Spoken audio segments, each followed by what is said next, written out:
This is Healthcare's Missing Logic podcast, episode number 204.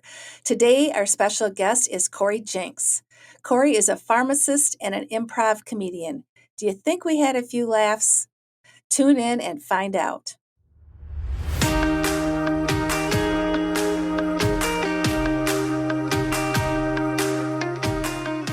Welcome back to Healthcare's Missing Logic podcast. This is the only podcast that shows you how to leverage polarity intelligence, an essential competency for healthcare leaders, and the missing logic in healthcare, so you can create healthy, healing organizations and become a thriving, resilient, and unstoppable healthcare leader. We are your hosts, Tracy Christofferson and Michelle Trosett. We've been best friends and colleagues for over 30 years. And during that time, we coached healthcare leaders across North America around how to create healthy, healing organizations. Today, we coach healthcare leaders and leadership teams to live thriving, resilient, and balanced lives, combat burnout, and create the best places to give and receive care. This podcast is for the unsung hero of healthcare, the healthcare leader. We want you to know we see you and we'll be here for you each week. In this podcast, we're going to challenge healthcare's industry norms, flip limiting beliefs, and share proven strategies so you can be your best self at work and at home, live and lead intentionally, and experience well-being and joy. We are glad you are here and look forward to sharing the journey with you. If you aren't totally convinced this podcast is for you, just listen to a few episodes and convince yourself. Hello, it is Michelle and Tracy, and welcome to another episode of Healthcare's Missing Logic podcast. Yeah, welcome. Another fun and exciting interview. Yes. We meet the greatest people, don't we? We do. That's one of the best parts of doing this, is you get to meet a lot of different people, and it's really quite fun.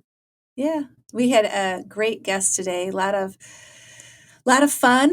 Learned some new things, and we can't wait for you all to meet him. He's a pharmacist and improv comedian. What a great combo! Yeah. Cory's awesome. He taught us a lot, and we saw a lot of similarities and synergies between what we talk about when it comes to polarity intelligence and what he does in his improv comedy and how he brings that to healthcare. And so it was really a very delightful conversation. What a really nice guy. Yeah, it really fun was. to be with. Fun to be with. So let me tell you a little bit about Cory Jenks. He earned his Doctor of Pharmacy degree from the University of South Carolina in 2011.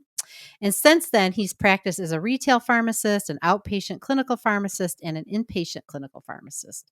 His current practice is as an ambulatory care clinical pharmacy specialist, where he applies his passion for lifestyle interventions in the management of chronic disease. In addition to his career as a pharmacist, Cory is also an accomplished improv comedian, having started on his comedy journey in 2013. Since then, Cory's coached, taught, and performed improv for thousands of people. And today, Cory travels around the country speaking and teaching other healthcare professionals how to apply the valuable skills of improv comedy to create a more adaptable, empathetic, and humanizing healthcare experience. So without further ado, here is Cory Jenks. Well, welcome, Cory, to Healthcare's Missing Logic podcast. We are so excited to welcome you to our show today. Well, thank you for having me. It's a pleasure. It's an honor. And I always love sharing my little weird niche of healthcare with anyone who will listen. And you are more than anyone. You are an amazing podcast. So I'm excited to be a part of it. Well, we're really happy to have you here. Yes, should be fun. I think so. Yeah. Well, and we're excited to have you as our guest, Cory, because we have never had an improv comedian on our show before. So let's just start out by you telling our listeners what got you, a pharmacist, interested in improv comedy. Well, I would say my interest started in college. I was a freshman at the University of South Carolina. We were, go explore all the cool clubs and things. We went out and we had a roommate or someone in our dorm who was in the improv club and went to a show. And I was like, whoa, this is amazing. And I'd always enjoyed comedy. I loved Saturday Night Live. I loved The Simpsons. Back when you had to watch a show and it was actually on, you couldn't just binge it. You had that shared experience on a Monday morning with your friends, kind of recounting it and quoting it. So I'd always had this little itch of comedy. And I went to this improv show. I was like, this is amazing. So naturally, I ignored that itch for 6 years because I focused on my studies because I was a studious student. And looking back, that was silly, but here I am. But I finished pharmacy school, finished my residency. I had this amazing thing, free time, which I hadn't had in 7 years. And so my wife, then girlfriend, the first birthday she had to buy me something was coming up. And she was in nurse practitioner school, so she was super busy. She's like, "What would you like?" I said, "Well, I've always wanted to either try guitar lessons or an improv class. And we are not talking about guitar's connection to healthcare today. So obviously I chose improv, and I just basically took it from a beginning class to another class. And at the time, the theater that had opened up here in Tucson Improv Movement, was so new that they're like, "Well, you have a pulse and you've been through classes. You want to perform?" I'm like, "Sure. I got nothing else to do. My wife's busy." So I just kind of snowballed in a good way from there. And I ended up performing a ton, teaching, coaching, running our comedy school. And so that's now 10 years last month. As we record this in February, I just celebrated my 10-year improv anniversary. Started back in January of 2013. And as I said, since then, taught, coached, performed, run a comedy school, written a book, and now I teach it to healthcare. So that's the very, very nutshell version. Oh, I love that. Wow. I love that. I actually took an improv class.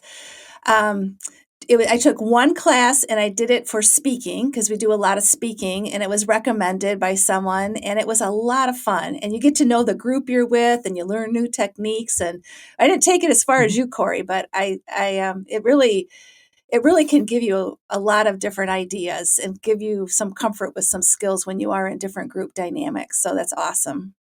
Yeah, not everyone has to take it as far as me. I think humanity would benefit from a first level improv class, and I've seen that. I've seen people who do it for public speaking. We've had people who are afraid to get on stage who now teach classes. So it's amazing the transformation that you can get when you apply these skills and do it in a safe, fun, supportive environment, like you say, with the people who are in it for very similar reasons as you are likely going to be as well. Yeah. Well, and I think that's a key statement there, a fun, trusting, right, safe environment. So you gotta trust the people you're with, right? And I think that's a big part of that too. So, but obviously it tapped into something in you, something innate in you, a desire. And that's so cool when you just kind of happen into those things, right? And what a great outcome from that. Now, we're big believers in interprofessional team care, and we like to say we were doing interprofessional team care before it was cool. Before anybody even knew what the word interprofessional meant, actually. And in your book, Permission to Care, Building a Healthcare Culture That Thrives in Chaos, you share how improv taught you so much because it's the ultimate team sport. So let's talk a little bit about how improv helped you in improving interprofessional collaboration with your colleagues. Now, I'm a respiratory therapist. Michelle's a nurse and you're a pharmacist. So we got the interprofessional thing happening right here today. Yeah, it's a beautiful thing. Yeah, I think there's a few parts of improvisation that help me build that interprofessional muscle as a pharmacist. I think the first thing you learn with improvisation is like I say I do improv and they're like, "Well, I have a great joke for your stand-up." And I'm like, "Well, it's not one person with a microphone and a spotlight telling jokes. You are, it's anywhere from a duo to a group of 7 or 8 people that are trying to work together for this common goal of making people laugh and having a good time. And we call that group mind. When your team is firing on all cylinders, you're doing that. And I think as you experience with an improv class, you get people from all walks of life who are doing this. And I promise you, it's not all pharmacists doing improv with me. I just as an example, I have an improvised rapping team I was a part of for years that my wife was a part of it. So another healthcare professional, nurse practitioner, but we had a retired police officer, someone who worked at a local garden, someone who worked at a residence life. We had a 17-year-old high school student on the team. The ages range from 17 to like 60. So I got comfortable working with people from a diverse set of backgrounds, which is what healthcare is. We're all going to come from different backgrounds. That idea of group mind, so putting the goal of the team first, healthcare, the goal, it seems obvious. It doesn't always end up being that the goal is taking care of that patient, or if you're a leader, creating a great environment for your team members to take care of that patient. Yeah. But I think one of the biggest things that helped me with that interprofessional side of things is that improv really chops down your ego. You are in there in the service of the scene, of the comedy, of the team. And sometimes that means you get the great big punchline, and sometimes that means you are the setup for that punchline for somebody else. And for me, it was just great practice in putting that ego aside and doing what the team needed in that moment to quote win, which was make people laugh. And in healthcare, for me, this helped me realize that as much as I want to make pharmacists be the heroes of the day, like I don't care if it's a pharmacist, a nurse, a respiratory therapist, a dietitian, social worker, like all of these people that I've worked with that have been the hero for that patient in that scenario. So I think healthcare has a lot of ego because people are very smart, they work hard, and they deservedly have a lot of expertise. However, sometimes that ego can really get in the way of serving the greater purpose of that team. Oh, so true. That is so true. Yes. Yeah. And it really is about that shared purpose, right? To serve the patient regardless of who stands at the forefront at whatever given time, right? Sometimes it is the pharmacist, sometimes it is the nurse, right? It just depends on what the needs are. Yeah, you think of like an removing ER that ego. the hero could be the janitor that gets that next room clean because you have a line out the door, right? Like this whole operation grinds to a halt if you don't have everyone working together. Now, I wouldn't want a janitor doing a brain surgery, and a brain surgeon probably wouldn't want to be cleaning the room. But the point is that it really does take that whole team effort to have that outcome and to help things run smoothly. Yeah, definitely, definitely. Well, when we were reading your book, we saw some similarities and synergies between the principles of improv and what we teach healthcare leaders around polarity intelligence. And there's 3 different elements to polarity intelligence, and the first is a polarity mindset. And but before I talk a little bit about the synergy, why don't you talk a little bit about yes and when it comes to improv? Sure. Yeah. If you've read my book, you probably saw yes and about 1,000,000 times repeated, because it's the most important tenet of improvisation. And what I tell people is if you leave this podcast learning nothing about improv, but 2 words, it's the easiest pop quiz you'll ever get. It's 2 words, it's yes and. And so yes and is the basis of improv comedy. And essentially, yes and means that in an improv scene, we have to say yes to whatever happens and then we add to it. So in essence, it's agree and build together in the moment. So, for example, if I was doing a scene and I said, we're on the moon, and you told me, no, we're not on the moon, we're in a bounce house. Well, you've negated my reality. We'll have to rebuild that scene, explain why I thought we were on the moon. But if I say we're on the moon and you say yes, and we only have 30 seconds of oxygen left, well, we've agreed to that reality. We've pushed that scene forward.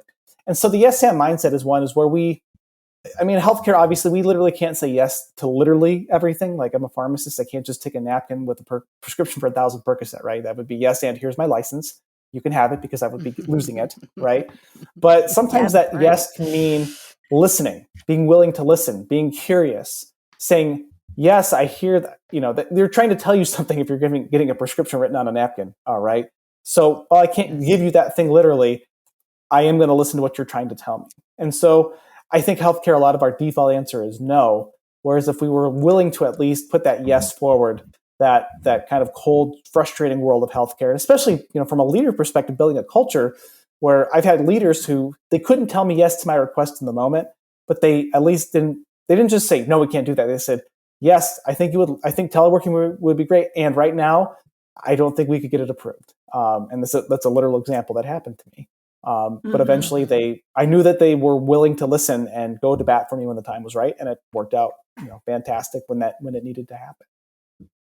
Yeah. Yeah. And in polarity mindset, we talk about the both and, right? Rather than the yes and, it's the both and. But I think we're getting at the same place, right? We're getting to the same place. There's multiple perspectives or ways to look at things. And I think, just acknowledging somebody's perspective or point of view is the first step, right? That's the yes. Yeah. And it's not saying yes to everything you want, right? But it's saying, yes, I'm hearing you.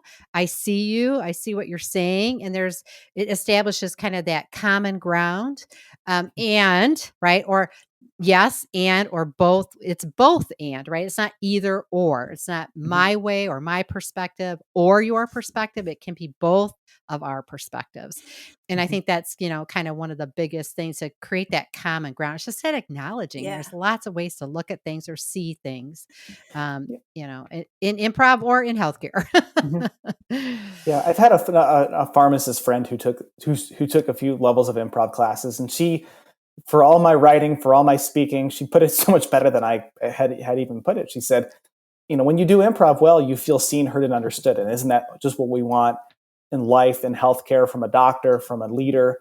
Just feel seen, heard, and understood. Even if we can't get the thing we want, to have at least been listened to is so crucial. And I will never say I am the best pharmacist, but I was at the part with my kids today telling someone what I do, both the pharmacist and the comedy side. And I said, well, I'm not the best pharmacist, maybe, but I can listen. I can always listen. And that's something that patients really appreciate. And I think that as someone who's had some awesome leaders, I always appreciated feeling listened to, even when they couldn't give me the thing that I wanted. Yeah. Well, speaking of listening, I think that was the second most common word in your book. and that really jumped out to Tracy and I. And you said in your book that listening is putting the tools of improv into practice forces you to listen better. So kind of tell our listeners, because they're listening, what's so special about listening when it comes to improv? Why is it so important? Well, people say, when I tell people that I do improv, they tell me, well, I could never do that because I'm not funny. And I tell them, I am living proof you need not be funny to be a successful improviser, because improv is, because there's this assumption that you're on stage and you're thinking of all these really funny things. You're thinking. We're healthcare professionals. We like to think. We like to use our big, smart brains to think of solutions to problems. But in reality, I think that the listening is important in improv, because you are just literally listening and responding to everything that's happening. A great improv scene lives in the moment because it is just a listen response. So for folks who are in healthcare, for the great improvisers are people who are smart, who can listen. It's not the funniest, because the funniest people are thinking of a funny thing and they're going to miss what's happening in the scene. They'll say something that has zero relevance to what has just happened because their head has been off stage thinking of something else. So that's why listening is so crucial, because you got to make every detail. You got to listen to whatever is said and make that sacred, and then respond to it.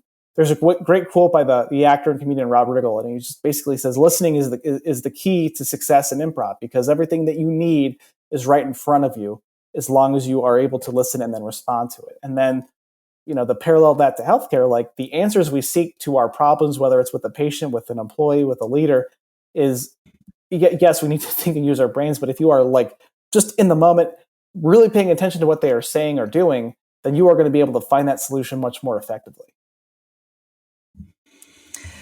That's a great point. Yeah, that is a great point. So one of the components of polarity intelligence is meaningful dialogue. And one of the principles is actively listen and being aware. And basically, it's very similar to what you just said, Cory. It's listening to others, not to analyze, prove, compete, judge, rescue, fix, or blame. So you're not filling your head in what you're going to respond with before the other person's even done talking. And that really creates that safe environment. So there is a lot of connection between listening in improv and listening in a healthy work culture, and having that polarity intelligence as well. Mm-hmm. Mm-hmm. Yeah, I agree. And I really like that idea of, listening without judgment. I think that when a successful improv scene happens, we take it to like its most absurd level. Comedy is just really finding the disconnect between the, heightening absurd realities that we face. And so I actually kind of try to teach and practice this idea of reverse engineering a rational response, where in an improv scene, if you told me something relatively innocuous, I would just go crazy.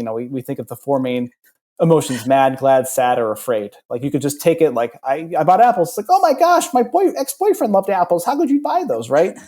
Well, in the reverse of that, not in an improv scene, what we're trying to do in healthcare is sit with that patient, and where our instinct might be to like rush to judgment is just sit there and like a basketball, like a triple threat position, neutral, waiting to see everything they tell us, see what their body language tells us, so that we can pick that appropriate response. And I know that sounds like weird coming from an improviser, where our whole idea is to go absurd, but I'm still a pharmacist, so this is how I use it in sort of a reverse way. And I love that idea of that non-judgmental listening.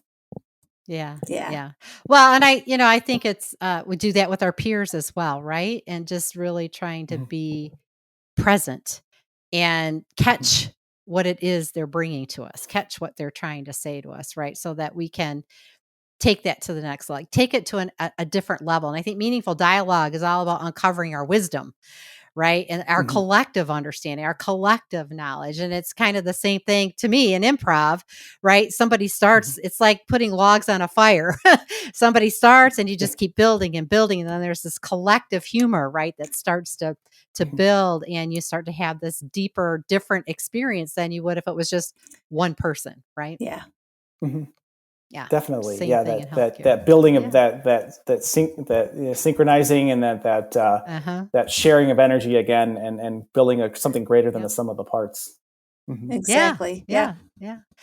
Well, another element in polarity intelligence is healthy relationships. And in your book, you talk about group mind, and you mentioned it just a little bit earlier, just kind of briefly. But if you could talk a little bit more about the bond and find a shared purpose and how it relates to that group mind, if you could just talk a little bit about that, that'd be great. Yeah, I think that this is what finding that shared purpose is so important for any group or organization. Now, on an improv stage, it can be at a basic level, we want to make people laugh, but from there we have different formats of improv. And like I said, I was on an improvised rapping team. I've done ones where we basically run the format of a sitcom, or we have people tell stories, and then we use those stories to inspire our improv. And if you're going to do something that complex, not only do you have to have the shared purpose of like a group mind of like a goal, but I think you do have to have that ability to really trust each other, to live in the moment.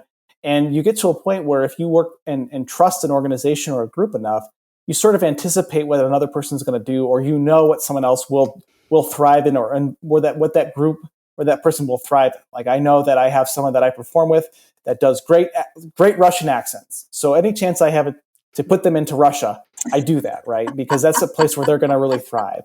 Or I know there's someone that hates doing accents, but they really trust me. So every chance I get, I'm going to put her into a place where she has to do an accent, and I just get to watch the fun discomfort on her face. Now, someone else who hasn't performed with her for as long probably couldn't get away with that. But when you have that close rapport, so the group mind's a goal thing, but it's also that sort of unspoken bond that, I don't know, it's hard to articulate into words. It's that kind of like unspoken trust and connection that you have with people as a group. And I think that personally, I've worked, beyond the improv stage, I've worked in those healthcare groups with, like, I've had, small work groups I work with where it's just like you are in sync, you have each other's back, you know what their strengths are, so you pick up their slack. They do the things you don't like, and it just flows. I think flow is a Yeah. great way of putting that. Like, when you have great group mind, Mhm. things just flow. You're not thinking, you are in the moment, doing, reacting, and responding. Yeah. Yeah. Yeah. Oh, that's so true. And one of the principles in healthy relationships is establishing that shared purpose, right? So it's the Mhm. relationship centering around coming together for a common purpose, a common goal. And, everybody bringing their strengths, right? Mhm. Everybody is Mhm. focused on that. And to your point, we pick up where each other leaves off. We cover each other and we build on each other, right? And we put people in Mhm. situations so that they can make their best contribution, whatever that might be, Mhm. right? And so that's a big part of that flow and that trust and working together, really knowing each other and trusting each other to bring our best, whatever that is and whatever Well, that situation is. yeah, and I think that also goes to the group mind idea of where I Yeah. talked about, like, shrinking my ego, because you get pleasure in the success of the group, not in the individual, accolades or laughter or whatever that might be. And that's certainly the case where, I love those shows where I come off stage and I say, "Oh my gosh, Justin, you did so good. I can't thank you so much for setting me up," or "You did such a great job," or "What a great premise you did. That, like, set us up so good." And it just feels so good to, like, Mm. be a part of a group that appreciates that, versus sulks that they didn't get to have, the punchline or the glory. And equate that to a healthcare organization where it's like, "Oh, you had such a great idea for that project," or "We had such a hard time figuring out that workflow, and you did that. Thank you so much." Like, I don't care if I didn't come up with it. I care that it Right. got done. So, Yeah. Right. It's that yeah, shared having that purpose, shit that that. shared mission. Mhm. Yes. And that goes back to, reminds me of what you said earlier too, Cory, about about the ego thing. That it's really about who does who does what the patient needs right now, and just celebrating the positive outcomes of that rather than who did it or ego related. Exactly. Yeah. Yeah. Great. Well, we work with healthcare leaders. We have a program called the Thriving, Resilient, Unstoppable Healthcare Leader Coaching Program, and we help them become more balanced and more resilient. And we noticed that was a focal point in your book as well, that you can actually leverage improv to help with resilience. So can you talk a little bit about that with our listeners? Well, I think that the broad way of looking at this is resilience, obviously a huge buzzword in healthcare. And I think resilience and improv are related because if you can believe it, play builds resilience, and improv is just play. So it's been shown that when we play, we put ourselves in some of these like safe but uncertain circumstances. It helps to work with our neuroplasticity, where our brain actually rewires and is able to handle those challenging situations when they come up. Now, of course, getting on stage for me as an improviser is not as scary as it used to be for others. Just doing a little 2-person exercise with like a workshop would be absolutely terrifying. But when you're doing that, you are rewiring your brain to deal with the unknown, which is, I think, one of the things that really gets us in trouble and makes us a little, if we're not resilient, the unknown pops up and really knocks us off our feet. I've gotten to a place where I'm not resilient against it. Like, some things can still rattle me, but especially with work, like I walk into a room and someone says, I haven't been taking my medicines for 3 months. Okay, now it's a game. Like, everything to me becomes a game. It's a game with, like, not that I'm playing with people's health. I don't do that, but that interaction becomes a game of figuring out, what's going on with them, how I can help them, why they were doing this.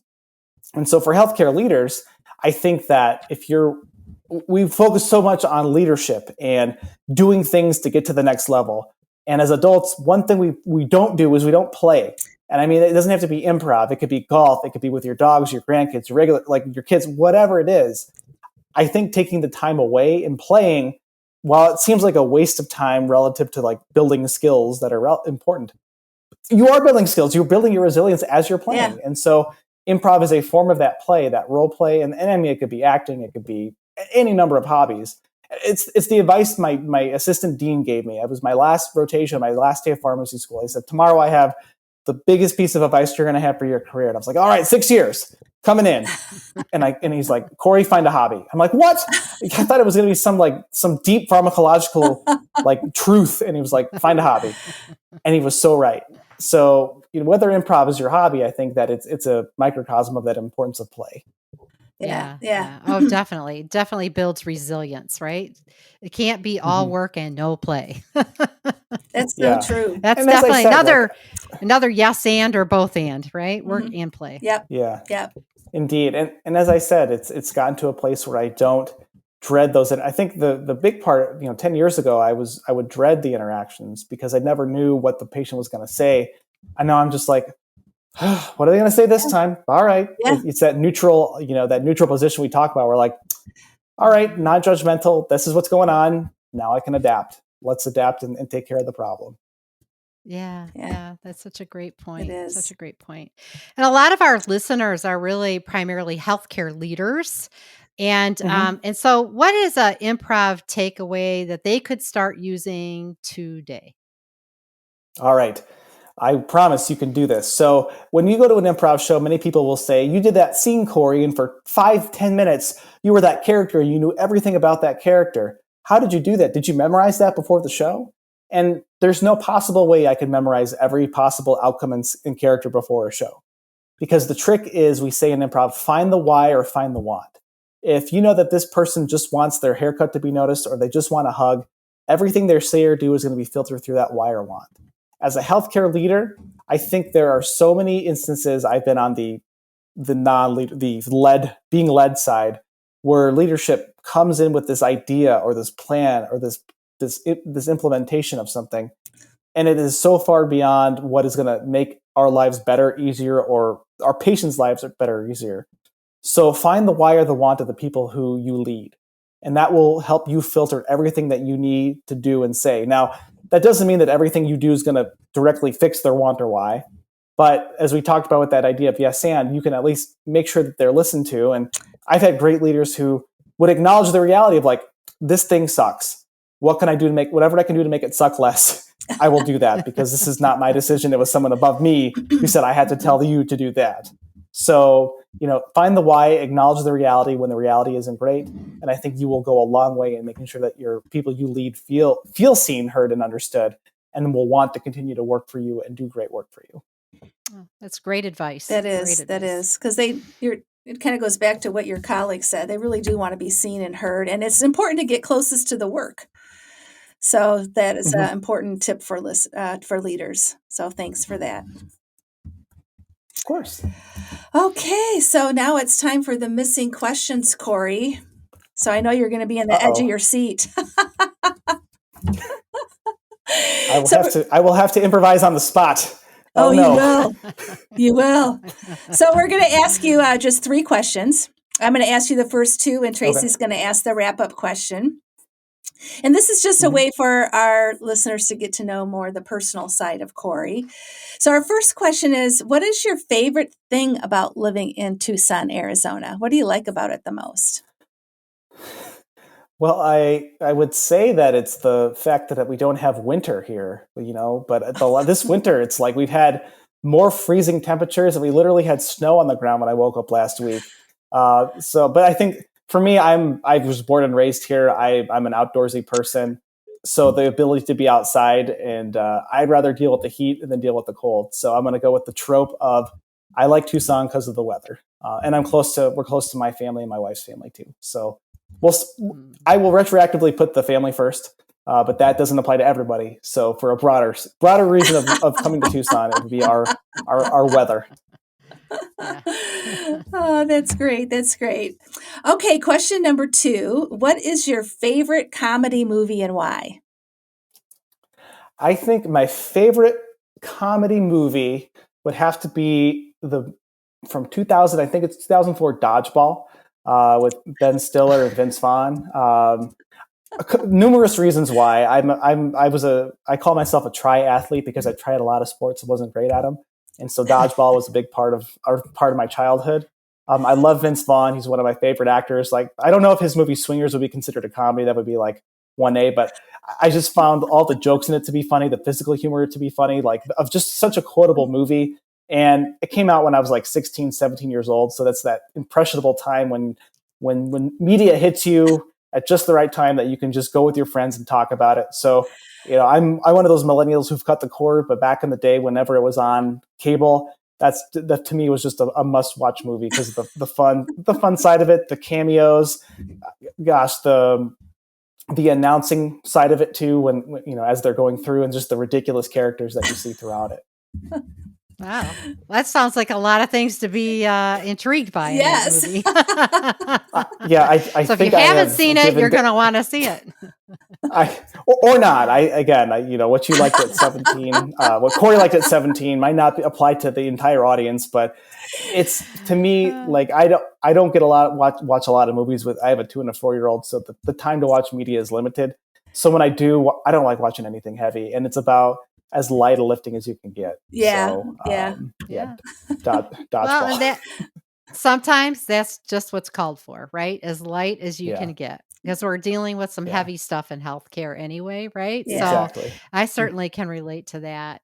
Well, for our wrap-up question, as we've talked about, we teach individuals, leaders around, all the elements of polarity intelligence that we talked about today in our podcast, and how to think both and when it's really appropriate to do so. And one of the principles of polarities that we know is that we all tend to have a preference pole.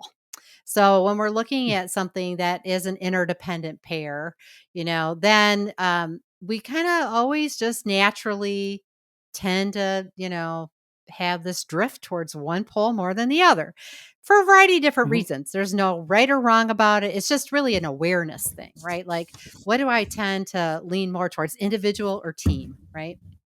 So for you, we wanted to ask you, when it comes to this particular polarity, what is your preference pole? And that's teacher and learner. So which would you prefer? Teacher. Like, okay, I don't want to make it sound like I don't enjoy learning. That was too quick on the draw there. No, it's perfect. Teacher. I think that lifelong. So let me put the caveat: like lifelong learning is important. Like I developed the skill of improv in my 20s to 30s. So and I know that as I go through life, there's going to be a number of other things I'm going to learn. Like we raise chickens, we harvest rainwater. Like there's all these other things. But I've always loved teaching, whether it was teaching improv, precepting pharmacy students and residents, watching that aha moment happen in others.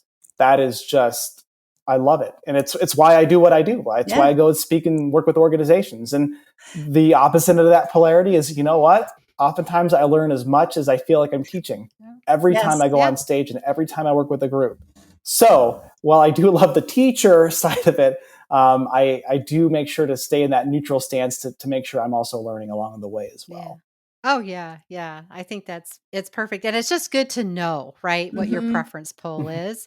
And like I said, there's no right or wrong. And oftentimes we recognize the strength of both polls, but we just tend to lean a little more one way. And so that was perfect. It was. It was a very gut response, right? So that was good. Came right from your heart. It did. It's all right. It sure did. Yeah, that's okay. Oh, well, thank you, Cory. This has been a wonderful conversation, and we will be sure to put the link to your book in our show notes. And is there any other place that people can find you if they want to get a hold of you, or any recommendations for our listeners? Yeah, I think the best place to start is my website, CoryJenks.com, and that's Cory. My parents were cheap, didn't buy the vowel, so no E in Cory. A lot of people try to put it in there. But from there, I think you could, like LinkedIn's, I love connecting on LinkedIn. That's probably my favorite social media site. I do have Instagram. I do have Twitter and Facebook. I try to spend as little time on those as possible. Don't take offense if you've sent me a message and I haven't got back to you. I also write a thrice weekly newsletter on Substack called Get Through Your Shift, and it's designed for healthcare professionals to have a little short knowledge, wisdom, and humor 3 times a week. I did the opposite, write a book. These are 2 to 3 minute reads. So I wrote my book and I couldn't stop writing. So I discovered I love writing. But yeah, I think that if you go to my website, I really appreciate you offering to share the link to this one, Permission to Care, Building a Healthcare Culture That Thrives in Chaos. I'm sorry. I'm not doing service to the amazing designer of my cover by covering up with my big old hand there. So, and I think that, I love getting messages. I've done many other podcasts and I get messages from people who've heard me and want to connect or go deeper or want me to work with their group. So I love doing that. One of my best friends I actually met because he heard me on a podcast. He lives in Cincinnati. So he reached out to me on LinkedIn, and now we talk every week and we go visit each other. It's really cool. That is cool. It's an amazing world. That the world that he yes-anded, right? He yes-anded from that podcast and sent me a message. So connect. Maybe we'll become best friends too. I don't know. But at the very least, I would love to continue the conversation if there's something you want to expand upon what you heard. But otherwise, I really appreciate you sharing your time with me and your listeners. And I hope to connect again and see you in the future and connect with some listeners who might have enjoyed this as well. Sure. Yeah, for sure. We'll stay connected. We will stay connected, Cory. All right. Oh, wow, that was another wonderful episode of Healthcare's Missing Logic podcast and our guest, Cory. And until we see you next time, stay safe and stay healthy.